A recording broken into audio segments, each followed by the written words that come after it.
And for today's prank, ang prank natin guys is, di ba usually sila Riri, sila Blight, nagpa-prank sila, nilalagyan nila ng patis ang panty ni Shelleen. Nilagyan nila ng suka ang panty ni Shelleen. Tapos yung kay Ella Dax naman nilagyan nila ng bagoong. Eh syempre ako, maiba naman, sa damit naman tayo bumawi. And syempre, lalagyan natin ng sibuyas ang damit ni Beba.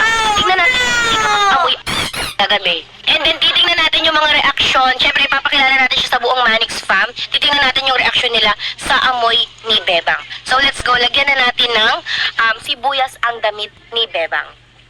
So yun guys, nandito na tayo sa kusina at maghihingi tayo kay Big Mama ng sibuyas. Big Mama, do you have sibuyas? Can I have sibuyas? Mga 2. Ano po ba yung fish? Ay, 2. May I have 2 onions? Yes. Thank you so much for the love and support. And can I also have a knife? A knife? So I can cut the onions? Dito na siguro mag-cut. Ito na ang ating onion. So ikat na natin yung siya and sige. Lagay na natin ito sa kanyang damit. Para mabango. Sobrang bango. Amoy shawarma. Di ba na, Mama Len?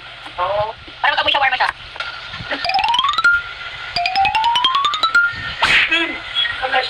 Amoy talagang sibuyas.